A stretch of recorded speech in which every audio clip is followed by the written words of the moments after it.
मित्रांनो, आज आपण भारताच्या स्वातंत्र्य लढ्यातील त्या अधिवेशनांचा प्रवास पाहणार आहोत, ज्यांनी आपल्या देशाला दिशा दिली.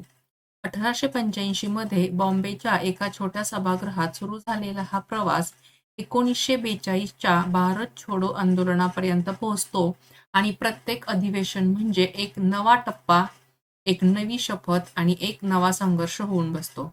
तर अशा या अधिवेशनांचा आपण या व्हिडिओमध्ये अभ्यास करणार आहोत. म्हणजेच काँग्रेसची अधिवेशने व अध्यक्ष याबद्दलची संपूर्ण माहिती आपण या व्हिडिओमध्ये घेणार आहोत. तत्पूर्वी तुम्ही आमच्या व्हिडिओला लाईक करा, चॅनलला सबस्क्राईब करा आणि हा व्हिडिओ जास्तीत जास्त विद्यार्थ्यांच्यापर्यंत शेअर करा. तसंच हा व्हिडिओ तुम्ही कोणत्या गावातून शहरातून पाहत आहात तेही आम्हाला कमेंट करून नक्की कळवा. तुमच्या काही शंका असतील किंवा तुम्हाला आणखीन इतर काही विषयाचा अभ्यास हवा असेल किंवा या पुढची माहिती हवी असेल तरी तुम्ही आम्हाला कमेंट बॉक्समध्ये कमेंट करून कळवू शकता. कारण हा व्हिडिओ आता येणाऱ्या सर्व प्रकारच्या स्पर्धा परीक्षांसाठी उपयुक्त असा आहे. चला तर मग भारतीय राष्ट्रीय Congress, Indian national Congress, Congress party किंवा निव्वळ काँग्रेस कोणत्याही नावाने संबोधलं तरी हा म्हणजे भारतीय राष्ट्रीय काँग्रेस किंवा काँग्रेस पक्ष हा भारतातील एक राष्ट्रीय राजकीय पक्ष आहे. काँग्रेस पक्षाची स्थापना 28 डिसेंबर 1885 रोजी एलेन ओक्टेव्हियन ह्यूम, दादाभाई नौरोजी आणि दिनशा वाचा यांनी केली. मुंबईच्या तेजपाल संस्कृत पाठशाळेत संपूर्ण देशभरातील 72 प्रतिनिधींनी एकत्र येऊन 28 डिसेंबर 1885 रोजी इंडियन नॅशनल काँग्रेस म्हणजेच राष्ट्रीय सभेची स्थापना करण्यात आली. आता या स्थापनेवरती एक प्रश्न विचारला जाऊ शकतो की इंडियन नॅशनल काँग्रेसची स्थापना कोणत्या साली करण्यात आली, तर 28 डिसेंबर 1885 हे त्याचं योग्य उत्तर असणार आहे. हे आहेत एलेन ओक्टेव्हियन ह्यूम, हे म्हणजे ज्यांनी स्थापनेमध्ये काँग्रेस पक्षाच्या स्थापनेमध्ये जे सहभागी होते ते हे एलेन ऑक्टेव्हियन ह्यूम. पूर्वनियोजित राष्ट्रीय काँग्रेसचे पहिले अधिवेशन 22 डिसेंबर 1885 रोजी पुणे या ठिकाणी घेतले जाणार होते. म्हणजे या राष्ट्रीय काँग्रेसचं पहिलं अधिवेशन 22 डिसेंबर रोजी घेतले जाणार होते. परंतु त्याच वेळी पुण्यामध्ये कॉलराची साथ सुरू असल्यामुळे हे अधिवेशन मुंबईच्या गोकुळदास तेजपाल संस्कृत पाठशाळेत घेतले गेले. राष्ट्रीय काँग्रेसच्या या पहिल्या अधिवेशनाचे अध्यक्ष कलकत्त्याचे ख्यातनाम वकील व्योमेशचंद्र बॅनर्जी हे होते. हाही प्रश्न विचारला जाऊ शकतो की राष्ट्रीय काँग्रेसच्या पहिल्या अधिवेशनाचे अध्यक्ष कोण, तर व्योमेशचंद्र बॅनर्जी हे त्याचं उत्तर असणार आहे. राष्ट्रीय काँग्रेसच्या माध्यमातून सरकार व जनता यांच्यामध्ये एक संवादात्मक स्वरूपाची वाटचाल सुरू झाली. काँग्रेस पक्षाची स्थापना झाल्यामुळं सरकार आणि जनता याच्यामध्ये एक संवाद निर्माण होऊ लागला किंवा त्याची सुरुवात झाली. काँग्रेस याचा अर्थ संघटना असा होतो. सुरुवातीच्या काळामध्ये काँग्रेसचे नेतृत्व हे मवाळ गटाकडे होते. म्हणजे जेव्हा हा पक्षाची स्थापना झाली त्यावेळेला या पक्षाचे नेतृत्व किंवा काँग्रेस पार्टीचं नेतृत्व हे मवाळ गटाकडे होतं. परंतु 1906 ते 1919 या कालावधीमध्ये काँग्रेसचे नेतृत्व जहाल गटाकडे म्हणजेच लोकमान्य टिळक, नेताजी सुभाषचंद्र बोस आणि गोपाळ गणेश आगरकर यांच्याकडे गेले. हे तीनही जहाल गटाचे मुख्य आहेत. लोकमान्य टिळक, नेताजी सुभाषचंद्र बोस आणि गोपाळ गणेश आगरकर. त्यानंतर मात्र 1920 ते 1947 या काळामध्ये संपूर्ण काँग्रेसचे नेतृत्व हे महात्मा गांधी यांनी केले. महात्मा गांधी म्हणजे एका माणसाचे सैन्य असे गौरव उद्गार त्यांच्या संदर्भात माउंट बॅटन यांनी काढलेले आहेत. आता इथेही हा प्रश्न येऊ शकतो की महात्मा गांधी म्हणजे एका माणसाचे सैन्य असे उद्गार कोणी काढले, तर माउंट बॅटन यांनी असे उद्गार काढलेले आहेत.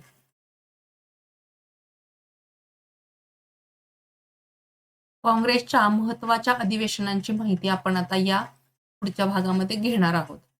तर 1885 मध्ये बॉम्बे एका थंड डिसेंबरमध्ये, कारण हे अधिवेशनाची म्हणजे पहिलं अधिवेशन हे डिसेंबरमध्येच झालेलं आहे, म्हणून एका थंड डिसेंबरमध्ये बॉम्बेच्या गोकुलदास तेजपाल संस्कृत कॉलेजमध्ये काही देशभक्त जमले आणि याचे अध्यक्ष होते W.C. बॅनर्जी, म्हणजे व्योमेशचंद्र बॅनर्जी यांनी पहिल्यांदा भारतीयांच्या आवाजाला व्यासपीठ दिले.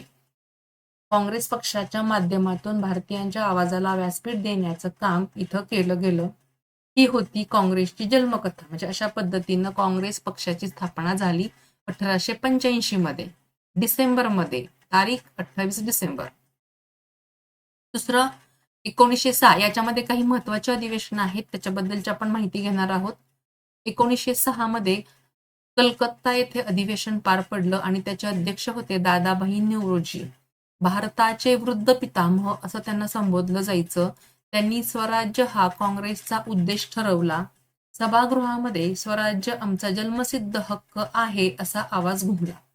म्हणजेच 1906 साली कलकत्ता येथे झालेल्या अधिवेशनामध्ये दादाबाई नौरोजी यांनी स्वराज्याची मागणी केली. म्हणजे स्वराज्य आमचा जन्मसिद्ध हक्क आहे असं त्यांनी मागणी केली. त्यानंतर 1907 सुरतमध्ये अधिवेशन झालं. सुरतच्या अधिवेशनामध्ये मॉडरेट्स आणि एक्स्ट्रीमिस्ट्स यांच्यामध्ये इतका वाद वाढला की अधिवेशनच फुटले. एकाच घरात दोन विचारसरणींचा संघर्ष झाला. म्हणजे 1907 सुरतचं अधिवेशन जे आहे ते फुटीचं अधिवेशन झालं.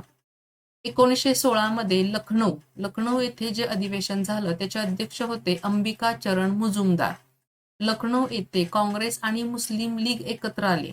यालाच लखनौ करार असं म्हणतात. सभागृहामध्ये हिंदू मुस्लिम एकतेचा नवा अध्याय लिहिला गेला. 1907च्या सुरत अधिवेशनामध्ये फूट पडली, पण 1916च्या लखनौ अधिवेशनामध्ये लखनौ करार झाला आणि त्याच्यामध्ये काँग्रेस आणि मुस्लिम लीग एकत्र आले.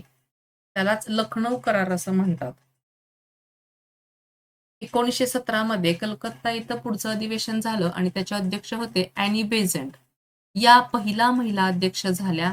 सभागृहामध्ये स्त्री शक्तीचा आवाज उमटला. म्हणजे 1917 सालचं अधिवेशन सुद्धा महत्वाचं आहे. ते कलकत्ता येथे पार पाडलं आणि त्याच्या अध्यक्ष होते ॲनी बेझंट, म्हणजे पहिला महिला अध्यक्ष.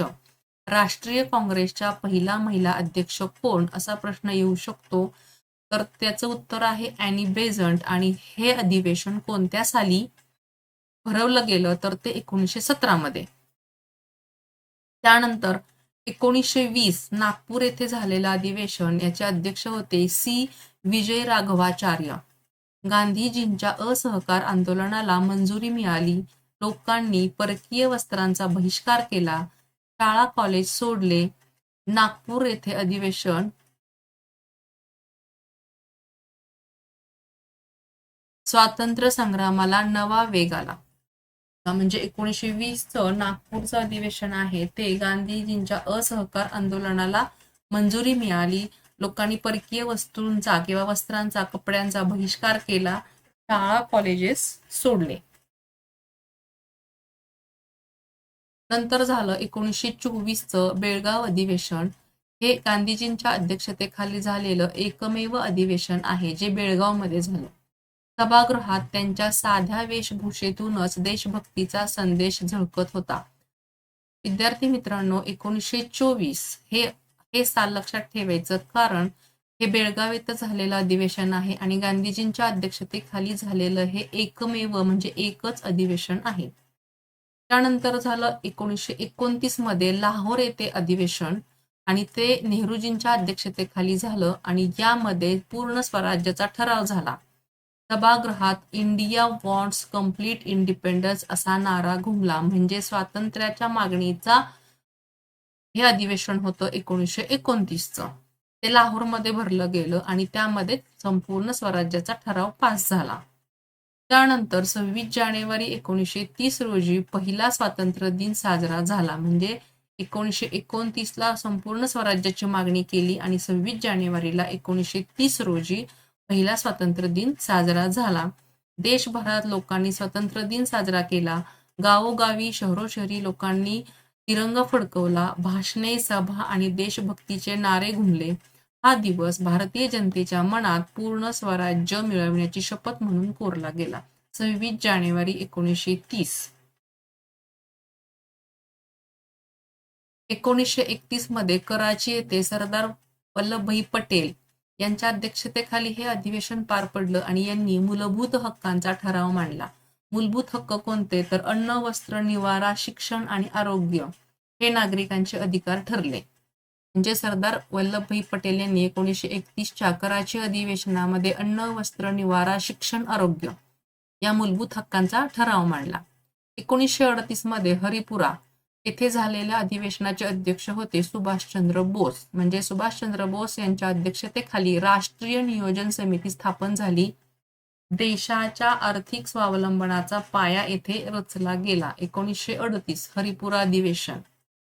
1942 बॉम्बे येथे जे अधिवेशन झाले ते मौलाना अबुल कलाम आझाद गांधीजींचे डू ऑर डाय आवाहन. याच 1942च्या अधिवेशनामध्ये गांधीजींनी जनतेला आवाहन केलं, डू ऑर डाय, करा किंवा मरा. सभागृहात लोकांनी भारत छोडोचा नारा दिला. हा होता स्वातंत्र्य लढ्याचा निर्णायक टप्पा. तर अशा पद्धतीने ही काही महत्वाची अधिवेशने आहेत ते आपण अभ्यासली आहेत. संपूर्ण अधिवेशनांची जी काही स्थापना झाली पासून 1942 पर्यंत जी काही माहिती आहे त्याचे वर्ष, त्याचे अध्यक्ष आणि ते कोणत्या शहरामध्ये पार पडलं हे संपूर्ण तुम्ही पाठच करून ठेवायचं आहे, कारण यापैकी कोणताही प्रश्न तुम्हाला येऊ शकतो. तर इथं आपण बघत आहोत की वर्ष, ठिकाण, अध्यक्ष आणि विशेष महत्वाची नोंद म्हणजे त्या वर्षामध्ये काय नोंद घेतली गेली ते आपण इथं बघणार आहोत. तर पहिलं सुरुवातीचं वर्ष आहे म्हणजे हे स्थापनेचं वर्ष आहे. राष्ट्रीय काँग्रेसच्या स्थापनेचं वर्ष आहे 1885. ठिकाण आहे बॉम्बे, आत्ताचं मुंबई. त्याचे अध्यक्ष होते उमेशचंद्र बॅनर्जी म्हणजे WC बॅनर्जी. आणि इथं महत्वाची नोंद अशी आहे की काँग्रेसचे पहिली अधिवेशन आहे आणि यामध्ये 72 प्रतिनिधी उपस्थित होते. 1866 कलकत्ता अधिवेशन. दादाभाई नौरोजी हे दुसऱ्या अधिवेशनाचे अध्यक्ष होते. 1887 मद्रास. बद्रुद्दीन तय्यबजी हे पहिले मुस्लिम अध्यक्ष होते. हाही प्रश्न येऊ शकतो की मद्रास अधिवेशनाचे अध्यक्ष कोण? तर बद्रुद्दीन तय्यबजी. आणि बद्रुद्दीन तय्यबजी 1887 साली ज्या आपल्या राष्ट्रीय पक्षाचे अध्यक्ष झाले तर ते कोणते अध्यक्ष होते? म्हणजे मुस्लिम अध्यक्ष होते. हे त्याचं उत्तर येऊ शकतं. त्या पद्धतीनं प्रश्न येईल. 1888 अलाहाबाद. जॉर्ज यूल पहिले ब्रिटिश युरोपियन अध्यक्ष. 1896 कलकत्ता. रहिमतुल्ला एम सयानी. वंदे मातरम हे राष्ट्रगीत पहिल्यांदा गायले गेले. हेही वर्ष लक्षात ठेवा. 1896 कलकत्ता येथे रहिमतुल्ला एम सयानी यांच्या अध्यक्षतेखाली जे अधिवेशन पार पडले त्या अधिवेशनामध्ये वंदे मातरम हे राष्ट्रगीत पहिल्यांदा गायले गेले. 1905 बनारस येथे झालेलं अधिवेशन गोपाळ कृष्ण गोखले यांच्या अध्यक्षतेखाली बंगालच्या फाळणी विरोधात निषेध आणि स्वदेशी चळवळीला पाठिंबा या अधिवेशनामध्ये दिला गेला. हेही महत्वाचं अधिवेशन आहे. त्यानंतर 1906 कलकत्ता येथे पार पडलेल्या अधिवेशनाचे अध्यक्ष होते दादाभाई नौरोजी. आणि स्वराज्य या शब्दाचा पहिल्यांदाच काँग्रेसच्या व्यासपीठावरून वापर केला गेला. 1907 सुरत येथे पार पडलेलं अधिवेशन रास बिहारी घोष यांच्या अध्यक्षतेखाली काँग्रेसमध्ये मवाळ आणि जहाळ अशी उघडफूट पडली. म्हणजे 1907 मध्ये काँग्रेसमध्ये मवाळ आणि जहाल पार्टी अशी फूट झालेली दिसून येते. 1911 कलकत्ता. बिशान नारायण धर. जनगण मन हे राष्ट्रगीत पहिल्यांदा गायले गेले. 1911चं सुद्धा महत्वाचं अधिवेशन आहे कारण त्याच अधिवेशनामध्ये जनगण मन हे राष्ट्रगीत गायले गेले. 1916 लखनौ येथे अंबिका चरण मुजुमदार यांच्या अध्यक्षतेखाली जे अधिवेशन पार पडलं त्यालाच लखनौ करार असं म्हणतात. त्याच्यामध्ये काँग्रेस, मुस्लिम लीग यांच्यामध्ये ऐक्य झालं आणि जहाळ आणि मवाल यांच्यामध्ये जी फूट पडली होती 1907 साली तर ते पुन्हा एकत्र आले. 1917 कलकत्ता अधिवेशन. अॅनी बेझंट काँग्रेसच्या पहिल्या महिला अध्यक्ष. 1920 नागपूर अधिवेशन. विजयाराघवाचारी असहकार आंदोलनाच्या आराखड्याला अंतिम मंजुरी यांच्या अधिवेशनामध्ये दिली गेली. त्यानंतर 1924ला बेळगाव अधिवेशन महात्मा गांधी यांच्या अध्यक्षतेखाली असलेले हे एकमेव अधिवेशन आहे. 1925 कानपूर अधिवेशन सरोजिनी नायडू पहिला भारतीय महिला अध्यक्ष आहेत. 1929 लाहोर येथे झालेलं अधिवेशन जवाहरलाल नेहरू पूर्ण स्वराज्याचा ऐतिहासिक ठराव मंजूर 26 जानेवारी हा स्वातंत्र्य दिन पाळण्याचे ठरले. 1931 कराची येथे झालेलं अधिवेशन सरदार वल्लभभाई पटेल यांच्या अध्यक्षतेखाली मूलभूत हक्क आणि राष्ट्रीय आर्थिक धोरणाचा ठराव मंजूर झाला. 1936 फैजपूर अधिवेशन जवाहरलाल नेहरू अध्यक्ष होते. ग्रामीण भागात झालेले काँग्रेसचे पहिले अधिवेशन हे सुद्धा महत्वाचं अधिवेशन आहे 1936चं फैजपूर अधिवेशन, कारण ते ग्रामीण भागामध्ये झालेलं पहिलं अधिवेशन आहे. 1938 हरिपुरा सुभाषचंद्र बोस राष्ट्रीय नियोजन समिती म्हणजे नॅशनल प्लॅनिंग कमिटीची स्थापना झाली. 1938 मध्ये अध्यक्ष होते सुभाषचंद्र बोस. 1939 त्रिपुरी येथे झालेलं हे अधिवेशन आहे. अध्यक्ष आहेत सुभाषचंद्र बोस. यांची पुन्हा निवड झाली अधिवेशनाच्या अध्यक्षस्थानी, परंतु नंतर त्यांनी राजीनामा दिला आणि डॉक्टर राजेंद्र प्रसाद हे अध्यक्ष झाले. 1940 ते 45 रामगड मौलाना अबुल कलाम आझाद यांच्या अध्यक्षतेखाली अधिवेशने झाली आणि भारत छोडो आंदोलनामुळे व दुसऱ्या महायुद्धामुळे दीर्घकाळ हेच अध्यक्ष राहिले आणि ते सर्वात तरुण अध्यक्ष होते. मौलाना अबुल कलाम आझाद 1940 ते 45. 1946 मेरठ जीवतराम भगवानदास म्हणजे जे.बी. कृपलानी भारताच्या स्वातंत्र्याच्या वेळी 1947 साली हेच काँग्रेसचे अध्यक्ष होते. जे.बी. कृपलानी जीवतराम भगवानदास कृपलानी. 1946 मेरठ येथे झालेलं अधिवेशन.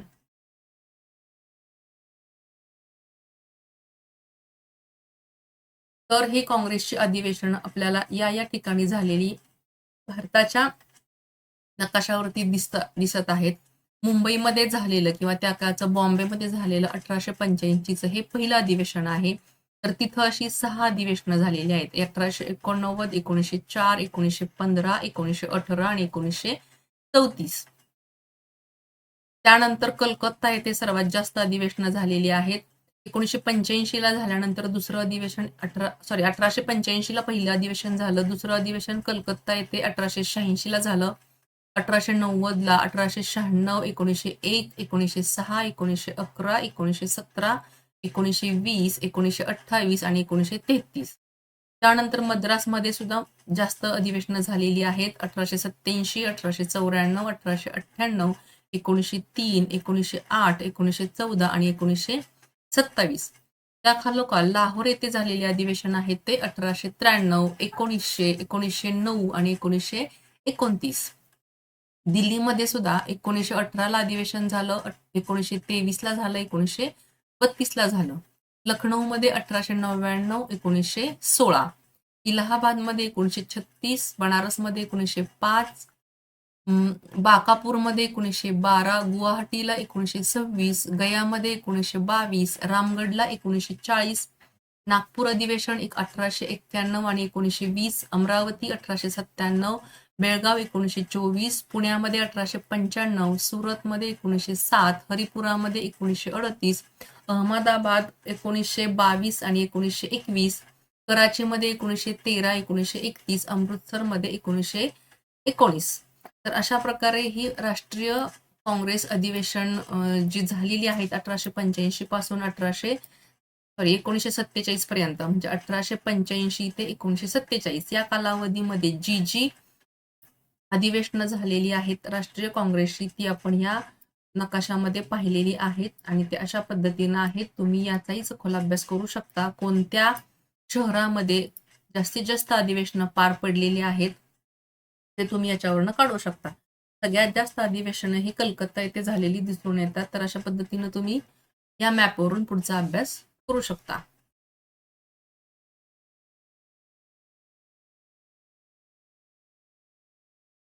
तर विद्यार्थी मित्रांनो, अशा पद्धतीनं आपण राष्ट्रीय काँग्रेसच्या अधिवेशने जी महत्वाची अधिवेशने आहेत त्याबद्दलचा अभ्यास इथं केलेला आहे. राष्ट्रीय काँग्रेसच्या स्थापनेपासून जी अधिवेशनं झाली त्या अधिवेशने कोणत्या ठिकाणी झाली आणि त्याचे अध्यक्ष कोण होते याबद्दलची सुद्धा माहिती आपण अभ्यासलेली आहे.